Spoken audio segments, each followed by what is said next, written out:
اعوذ باللہ من الشیطان الرجیم بسم اللہ الرحمن الرحیم ولولا فضل اللہ علیک ورحمتہ لہمت طائفة منہم ان یضلوک وما يضلون الا انفسهم وما يضرونك من شيء وانزل الله عليك الكتاب والحکمة وعلمك ما لم تكن تعلم وكان فضل الله عليك عظیما۔ اگر اللہ تعالیٰ کا فضل اور رحم تجھ پر نہ ہوتا تو ان کی ایک جماعت نے تو تجھے بہکانے کا قصد کر ہی لیا تھا، مگر دراصل یہ اپنے آپ کو ہی گمراہ کرتے ہیں، یہ تیرا کچھ نہیں بگاڑ سکتے۔ اللہ تعالیٰ نے تجھ پر کتاب اور حکمت اتاری ہے اور تجھے وہ سکھایا ہے جسے تو نہیں جانتا، اور اللہ تعالیٰ کا تجھ پر بڑا فضل ہے، تجھ پر بڑا بھاری فضل ہے۔ یہ اللہ تعالیٰ کی اس خاص حفاظت و نگرانی کا ذکر ہے جس کا اہتمام انبیاء علیہم السلام کے لیے فرمایا ہے، جو انبیاء پر اللہ کے فضل خاص اور اس کی رحمت خاصہ کا مظہر ہے۔ طائفہ یعنی جماعت سے مراد وہ لوگ ہیں جو بنو ابیرق کی حمایت میں رسول اللہ صلی اللہ علیہ وسلم کی خدمت میں ان کی صفائی پیش کر رہے تھے، جس سے یہ اندیشہ پیدا ہو چلا تھا کہ نبی کریم صلی اللہ علیہ وسلم اس شخص کو چوری کے الزام سے بری کر دیں گے جو فی الواقع چور تھا۔ یہ دوسرے فضل و احسان کا تذکرہ ہے جو آپ صلی اللہ علیہ وسلم پر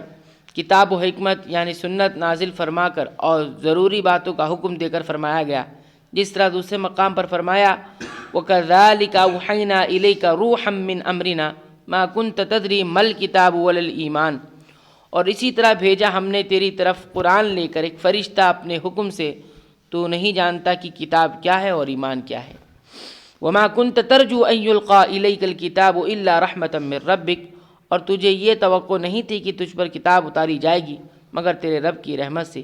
یہ کتاب اتاری گئی۔ ان تمام آیات سے معلوم ہوا کہ اللہ نے آپ صلی اللہ علیہ وسلم پر فضل و احسان فرمایا اور کتاب و حکمت بھی عطا فرمائی۔ ان کے علاوہ دیگر بہت سی باتوں کا آپ کو علم دیا گیا جن سے آپ بے خبر تھے۔ یہ بھی گویا آپ کے عالم الغیب ہونے کی نفی ہے، کیونکہ جو خود عالم الغیب ہو اسے تو کسی اور سے علم حاصل کرنے کی ضرورت ہی نہیں ہوتی، اور جسے دوسرے سے معلومات حاصل ہوں وحی کے ذریعے سے یا کسی اور طریقے سے وہ عالم الغیب نہیں ہوتا۔ لا خیر فی کثیر من نجواہم الا من امر بصدقۃ او معروف او اصلاح بین الناس ومن يفعل ذلك ابتغاء مرضات اللہ فسوف نؤتیہ اجرا عظیما۔ ان کے اکثر خفیہ مشوروں میں کوئی خیر نہیں، ہاں بھلائی اس کے مشورے میں جو خیرات کا یا نیک بات کا یا نیک لوگوں میں صلح کرانے کا حکم کرے، اور جو شخص صرف اللہ تعالیٰ کی رضامندی حاصل کرنے کے ارادے سے یہ کام کرے اسے ہم یقیناً بہت بڑا ثواب دیں گے۔ نجوہ یعنی سرگوشی سے مراد وہ باتیں ہیں جو منافقین آپس میں مسلمانوں کے خلاف یا ایک دوسرے کے خلاف کرتے تھے، یعنی صدقہ، خیرات، معروف جو ہر قسم کی نیکی میں شامل ہے، اور اصلاح بین الناس کے بارے میں مشورے خیر پر مبنی ہے، جیسا کہ حدیث میں بھی اس امور کی فضیلت و اہمیت بیان کی گئی ہے، کیونکہ اگر اخلاص یعنی رضا الہی کا مقصد نہیں ہوگا تو بڑے سے بڑا عمل بھی نہ صرف ضائع ہو جائے گا بلکہ وبال جہاں پہ بن جائے گا۔ احادیث میں ان اعمال کی بڑی فضیلت آئی ہے۔ اللہ کی راہ میں حلال کمائی سے ایک کھجور کے برابر صدقہ بھی احد پہاڑ جتنا ہو جائے گا۔ نیک بات کی اشاعت بھی بڑی فضیلت ہے۔ اسی رشتہ داروں اور باہم ناراض دیگر لوگوں کے درمیان صلح کرا دینا بہت بڑا عمل ہے۔ ایک حدیث میں اسے نفلی روزوں، نمازوں اور نفلی صدقات و خیرات سے بھی افضل بتایا گیا ہے۔ فرمایا الا اخبرکم بافضل من درجۃ الصیام والصلاۃ والصدقۃ قالوا بلی اصلاح ذات البین قال وفساد ذات البین، حتیٰ کہ صلح کرانے والے کو جھوٹ تک بولنے کی اجازت دے دی گئی ہے تاکہ اسے ایک دوسرے کو قریب لانے کے لیے دروغ مصلحت آمیز کی ضرورت پڑے تو وہ اس میں بھی تعامل نہ کرے۔ لیس الکذاب الذی یصلح بین الناس، وہ آدمی جھوٹا نہیں ہے جو لوگوں کے درمیان صلح کرانے کے لیے جھوٹ بولے۔ فینمی خیرن او یقول خیرن، تو اس کی نیت خیر کی ہو، اچھائی و بھلائی کی ہو، اور وہ خیر ہی بات کہہ رہا ہو۔ وہ شخص جھوٹا نہیں ہے جو لوگوں کے درمیان صلح کرانے کے لیے اچھی بات پھیلاتا یا اچھی بات کرتا ہے۔ ومن يشاقق الرسول من بعد ما تبين له الهدى ويتبع غير سبيل المؤمنين نوله ما تولى ونصله جہنم وساءت مصيرا، جو شخص باوجود راہ ہدایت کے واضح ہو جانے کے بعد رسول اللہ صلی اللہ علیہ وسلم کے خلاف کرے اور تمام مومنوں کی راہ چھوڑ کر چلے، ہم اسے ادھر ہی متوجہ کر دیں گے جدھر وہ خود متوجہ ہو، اور دوزخ میں ڈال دیں گے، وہ پہنچنے کی بہت ہی بری جگہ ہے۔ ہدایت کے واضح ہو جانے کے بعد رسول اللہ صلی اللہ علیہ وسلم کی مخالفت اور مومنین کا راستہ چھوڑ کر کسی اور راستے کی پیروی دین اسلام سے خروج ہے، جس پر یہاں جہنم کی وعید بیان فرمائی ہے۔ مومنین سے مراد صحابہ کرام ہے، جو دین اسلام کے اولین پیرو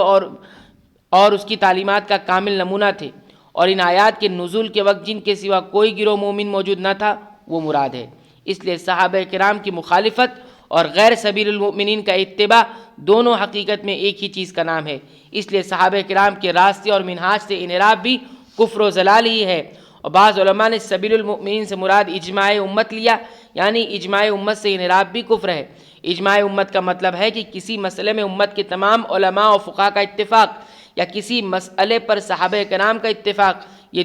دونوں صورتیں اجماع امت کی ہیں، اور دونوں کا انکار یا ان میں سے کسی ایک کا انکار کفر ہے۔ تاہم صحابہ کرام کا اتفاق تو بہت سے مسائل میں ملتا ہے، یعنی اجماع کی یہ صورت تو ملتی ہے، لیکن اجماع صحابہ کے بعد کسی مسئلے میں پوری امت کے اجماع اتفاق کے دعوے تو بہت سے مسائل میں کیے گئے ہیں، لیکن فی الحقیقت ایسے اجماعی مسائل بہت ہی کم ہیں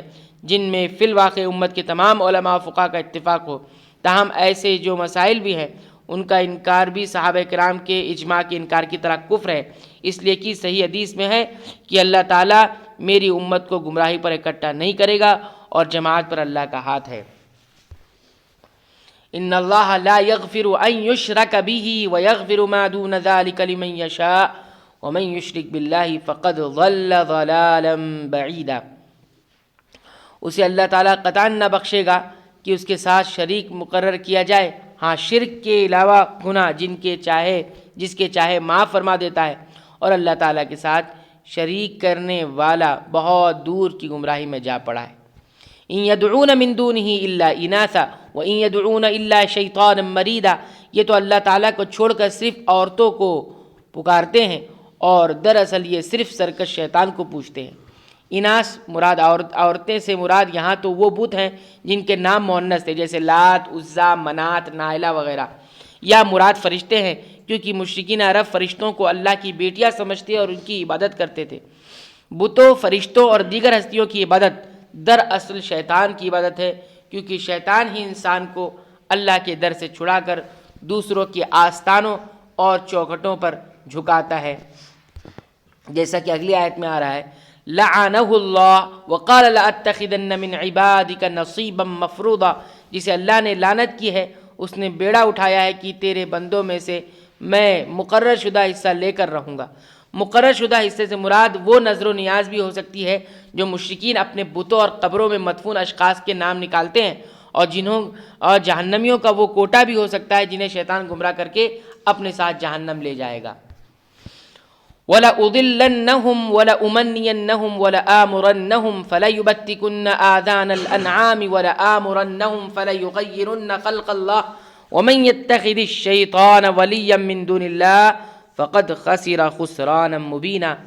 اور انہیں راہ سے بھٹکاتا رہوں گا اور باطل امیدیں دلاتا رہوں گا، اور انہیں سکھاؤں گا کہ جانوروں کے کان چیر دیں، اور ان سے کہوں گا کہ اللہ تعالیٰ کی بنائی ہوئی صورت کو بگاڑ دیں۔ سنو، جو شخص اللہ کو چھوڑ کر شیطان کو اپنا رفیق بنائے گا وہ صریح نقصان میں ڈوبے گا۔ یہ وہ باطل امیدیں ہیں جو شیطان کے وسوسوں اور دخل اندازی سے پیدا ہوتی ہے اور انسانوں کی گمراہی کا سبب بنتی ہے۔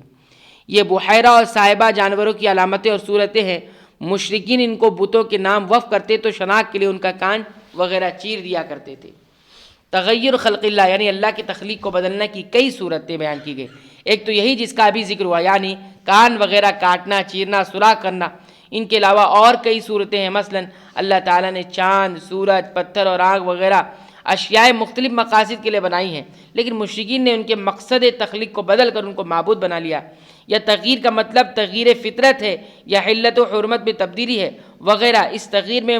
مردوں کی نسل بندی کر کے اور اس طرح عورتوں کی آپریشن کر کے انہیں اولاد پیدا کرنے کی صلاحیت سے محروم کر دینا، میک اپ کے نام پر